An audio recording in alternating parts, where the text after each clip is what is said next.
ఆయన ఒక్కరోజు అనుకున్నది, ఒక క్షణికావేశంలో అనుకున్నది సంఘటన కాదు ఇది. హ్మ్. ఎందుకంటే గత ఒక 1 ఇయర్ 6 మంత్స్ ఎన్ని రోజుల నుంచి కొన్ని రోజుల నుంచి అనుకుంటున్నాడు. హ్మ్. అనుకుంటున్న క్రమంలో ఒక మంచి సమయం కోసం వేచి చూస్తున్నాడు. హ్మ్. సమయం కోసం వేచి చూస్తున్న క్రమంలో అది పండగ ఎందుకంటే ఈ సంక్రాంతి పండగ అనేది 3 రోజులు వస్తది. హ్మ్.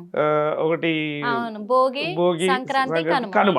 అవును. ఎందుకంటే రకరకాలుగా ఉంటాయి. ఎందుకంటే ఊర్లో ఇక్కడ నుంచి ఆంధ్ర ఫెస్టివల్స్, అవును. ఆంధ్ర సైడ్ చాలా మంది వెళ్ళిపోతారు. అక్కడ చాలా మంది వెళ్ళిపోయి ఉంటారు. ఊర్లలోకి వెళ్ళిపోతారు. హ్మ్. సో అక్కడ కొంత నిర్మానుష్యమైన ప్లేస్ అయిపోయి ఉంటది. కొంత వరకు జనాల సంచారం అవును. ఉండదు. అపార్ట్మెంట్ మొత్తం ఖాళీ ఖాళీ అయిపోయింది సార్. అయిపోయింది. ఆల్మోస్ట్ ఖాళీ అయిపోతుంది. అయిపోయింది. సరే అవును. చుట్టుపక్కల కూడా ఏమన్నా స్మెల్ వచ్చినా గానీ, అవును. వచ్చినా ఇవన్నింటికి ముందే అనుకున్నాడు అతను. హ్మ్. అనుకున్న తర్వాత దీన్ని ఏ అది. విధంగా అమలు చేయాలని చెప్పి అప్పుడు ప్లాన్ చేసిండు.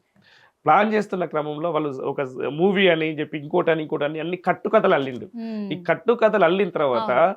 సరే ఎంత కట్టుకథలు అల్లినా ఏం కన్నా మన తెలంగాణ పోలీస్ వ్యవస్థ చాలా గొప్పది. హ్మ్. సో ఎట్లాంటి చిన్న క్లూ దొరికినా గానీ అక్కడ నుంచి ఇన్వెస్టిగేషన్ స్టార్ట్ చేస్తే హ్మ్. డెఫినెట్‌లీగా వాళ్ళకు శిక్ష పడే అవకాశం ఉంటుంది. హ్మ్. సో ఇక్కడ ఏం జరిగింది అంటే మూవీ అని చెప్పి, చుట్టాలు అని చెప్పి, అక్కడ ఇక్కడ అని చెప్పి ఒక 13 తారీఖు నాడు గొడవైందని చెప్పి అన్నాయి కదా! ఇది ఒక 15థ్ వరకు తీసుకొచ్చారు. హ్మ్.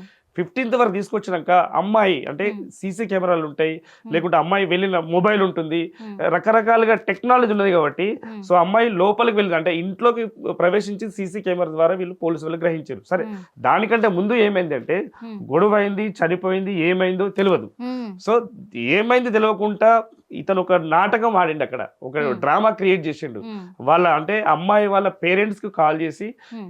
మీ అమ్మాయి మేమిద్దరం గొడవ పెట్టుకున్నాం.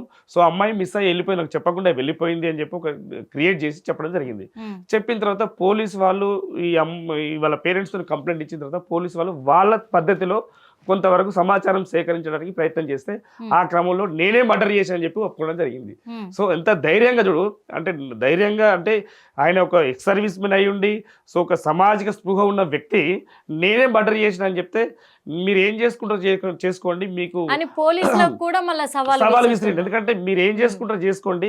ఈ మర్డర్ నేనే చేసినా అని చెప్పి అతను ఒక సవాల్ విసరడం జరిగింది. అక్కడ పోలీస్ వాళ్ళకు ఇది ఒక పరీక్ష కానీ అయిపోయింది.